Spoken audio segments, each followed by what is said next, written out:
A paz do Senhor, meus irmãos, glória a Deus. Amém. Hoje, domingo de Páscoa, estamos reunidos aqui para louvar e bendizer o nome do Senhor. E hoje nós vamos ter a palavra ministrada pelo seminarista Isaac, que ele vai estar dando a palavra sobre a Páscoa para nós aqui, para a igreja e para todos aqueles que estão ouvindo aí pelo YouTube. Que Deus venha nos abençoar de uma forma poderosa e tremenda. Eu creio nisso. Isaac, com a palavra para trazer para nós, para o nosso coração, em nome de Jesus. Que Deus abençoe. Amém. Amém. Glória a Amém. Deus. Gostaria de convidar os irmãos a abrirem as suas Bíblias no livro de Lucas, capítulo 23. Amém?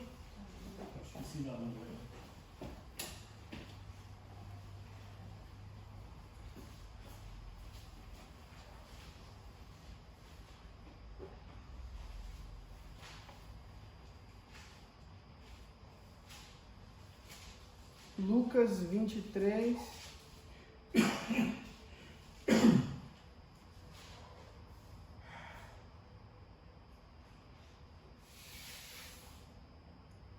Versículo 42.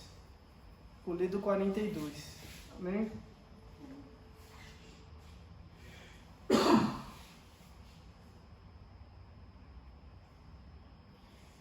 Os irmãos encontraram? Amém. Irmãos presentes. E acrescentou Jesus: lembra-te de mim quando entrares no teu reino, ladrão da cruz, dirigindo-se ao Cristo. Jesus lhe respondeu: em verdade te digo, hoje estarás comigo no paraíso. Já era quase a hora sexta, e escurecendo-se o sol, houve trevas sobre toda a terra, até a hora nona. E rasgou-se pelo meio o véu do santuário. Amém? Só até aí, só até o versículo 45. Não é segredo para todos nós, para nenhum de nós, inclusive, o fato de que os momentos de maior esperança na história, os melhores momentos, os melhores tempos, eles sempre surgiram em meio a tempos, a momentos de escuridão. Hoje, como comemorando a Páscoa, eu resolvi trazer para os irmãos uma palavra sobre a crucificação e ressurreição de Jesus Cristo, não apenas para relembrarmos da Páscoa, mas também para receber essa palavra como algo que nos traga esperança durante esse momento que estamos vivendo, durante esse tempo de crise. Grandes momentos de esperança nasceram dos momentos mais escuros da humanidade. Inclusive, o mais escuro deles nos trouxe a maior oportunidade de salvação de todos os tempos. Foi o maior momento de escuridão da história da humanidade, quando Deus se fez homem, veio à terra, habitou entre os outros homens da terra, e os próprios homens da terra crucificaram Deus como um criminoso.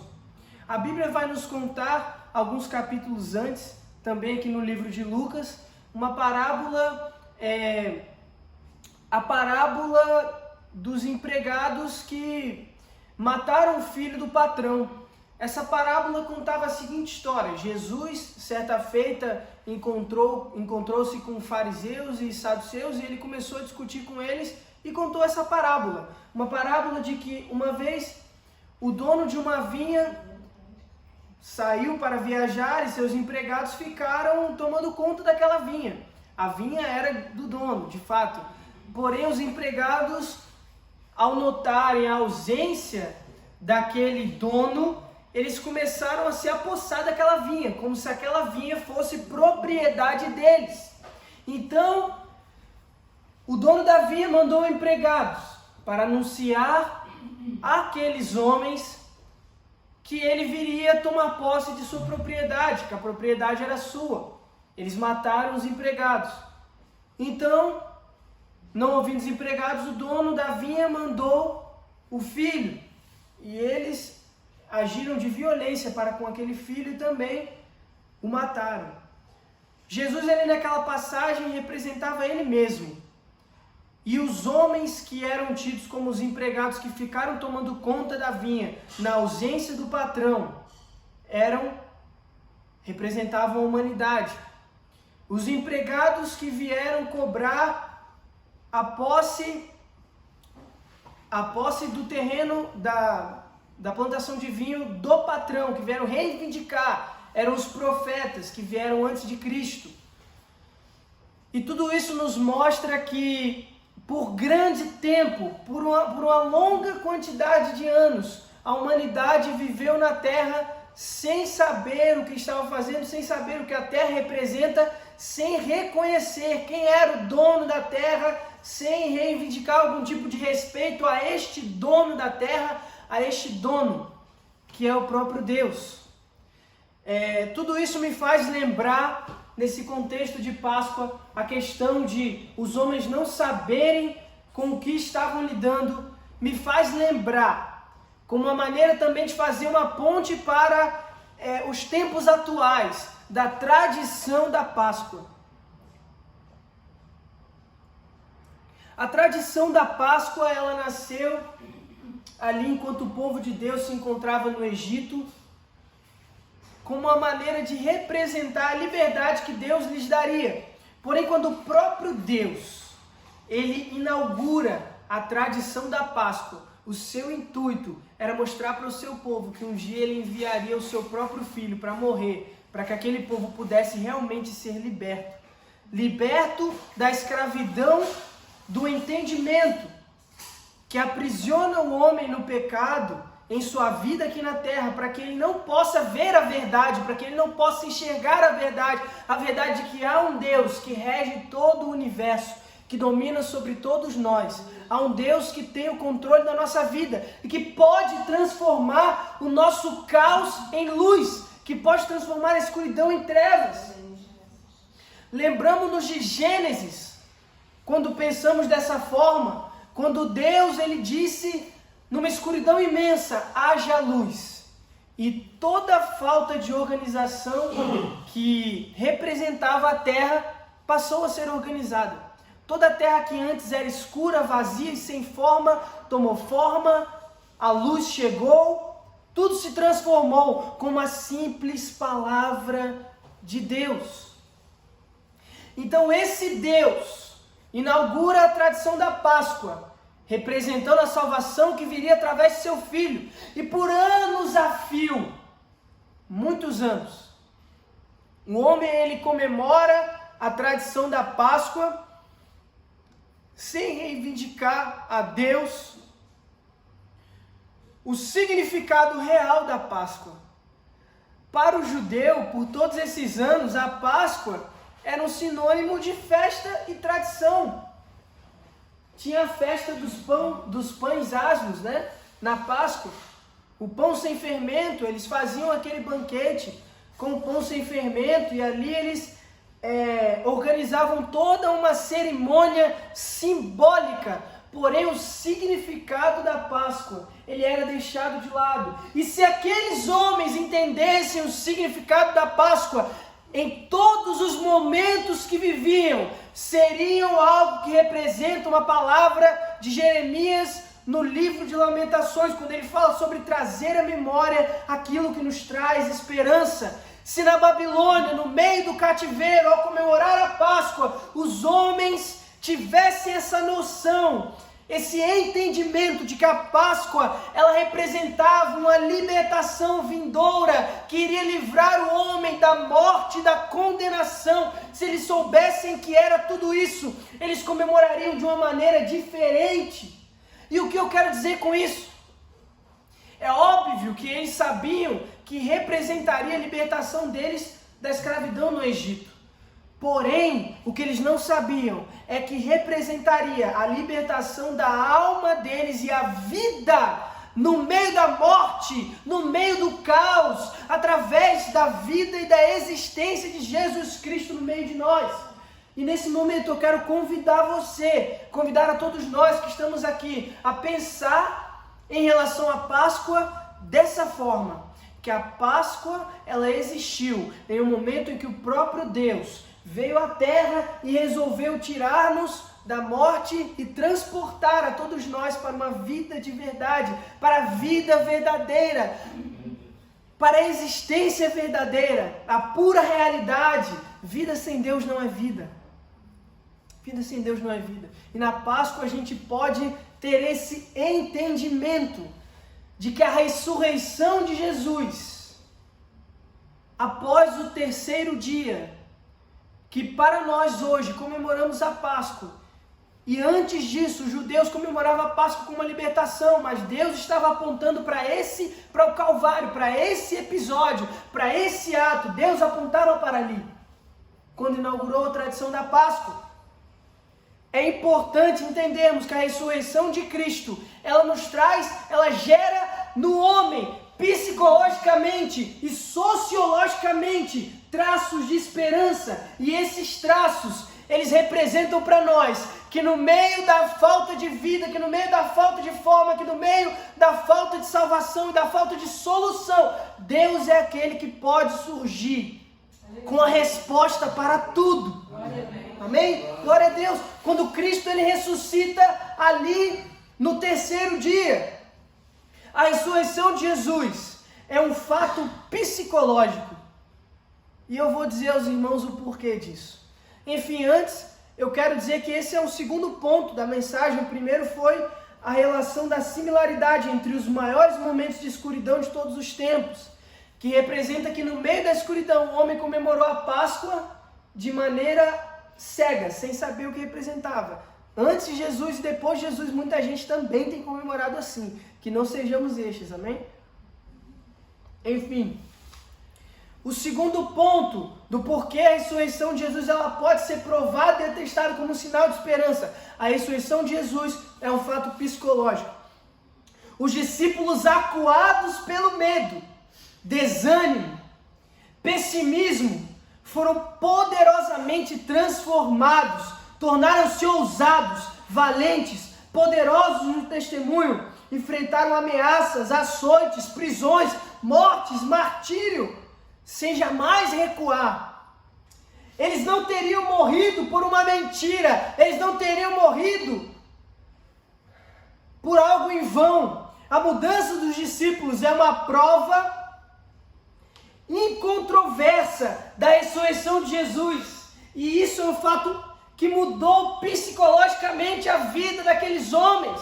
A maneira como aqueles homens entendiam e enxergavam o mundo mudou. Depois que Jesus Cristo ressurgiu ao terceiro dia, eles já não eram mais homens que se portavam de maneira medrosa frente ao caos. Eles insurgiam todo o medo que estava dentro de si com coragem, vivacidade, com força, a força que o Espírito Santo de Deus nos dá para enfrentar qualquer situação. Então eu quero dizer a você que nesse dia de Páscoa se encontra sem esperança, nesse tempo de coronavírus, a economia do país vai ser restituída, a sua vida financeira vai ser restituída, a sua vida salutar vai ser restituída, e a morte de Jesus Cristo é algo que pode te trazer uma paz psicológica ao você entender que no momento de maior escuridão da humanidade, que no momento em que tudo era impossível de se colocar no lugar de novo, Ele ressuscitou e trouxe vida à morte.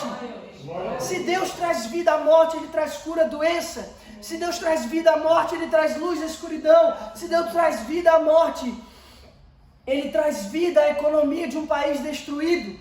Lembro-me da Grande Depressão, quando o presidente Abraham Lincoln convidou todo o país dos Estados Unidos a decretar um jejum, e junto com ele, os políticos mais próximos ali, a sua Câmara, também decretou esse jejum.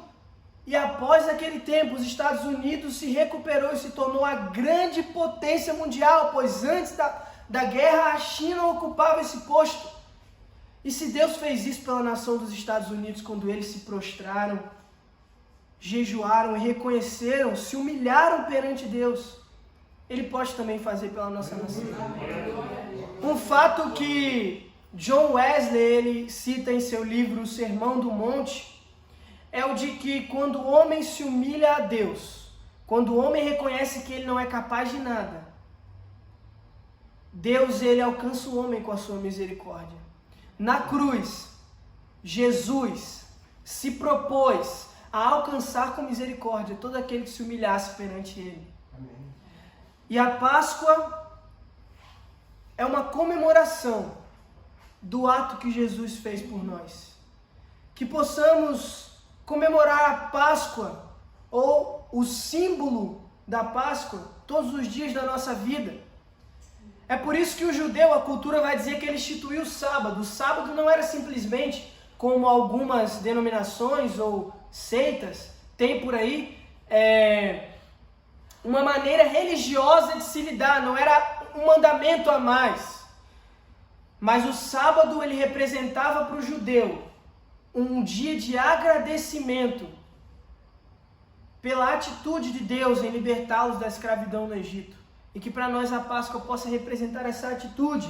Terceiro ponto, a ressurreição de Jesus é um fato sociológico. Por que é um fato sociológico? Porque aconteceu que depois da ressurreição de Jesus, uma igreja cristã foi estabelecida sobre a rocha, desta vez verdadeira e incontestável.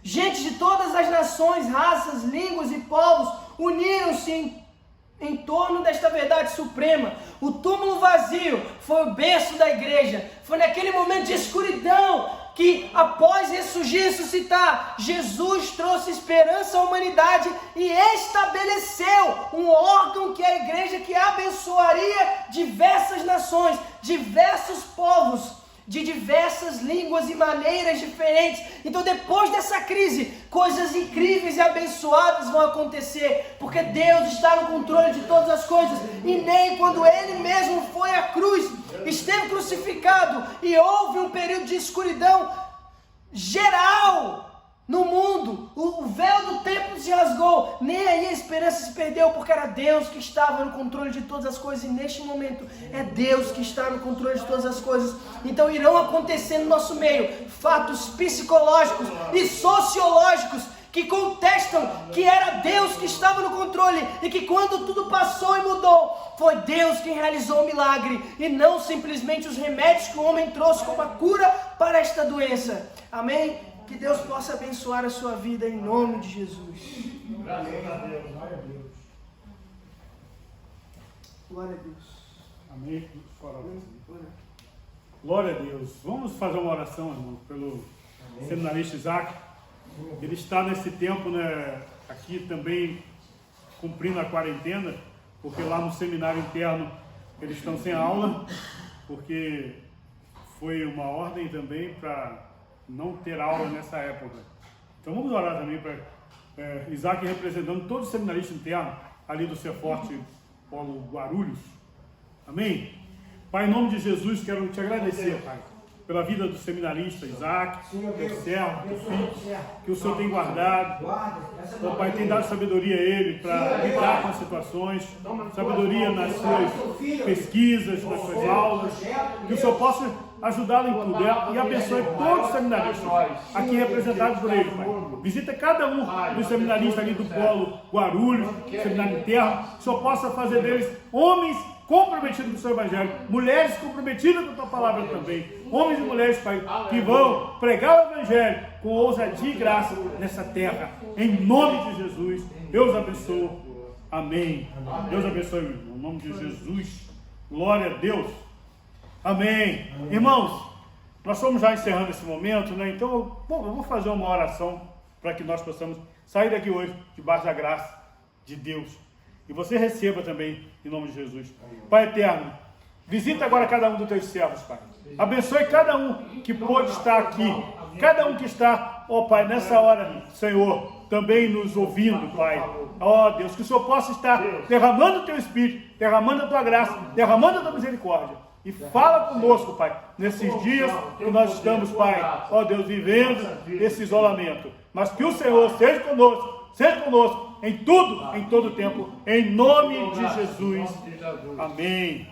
Que a graça do nosso Senhor e Salvador Jesus Cristo, o amor de Deus, nosso Pai, que as ricas, maravilhosas e poderosas consolações do Espírito Santo sejam com todo o povo de Deus, espalhado em toda a face da terra, não só hoje, mas para todos sempre. Amém, amém, a paz do Senhor.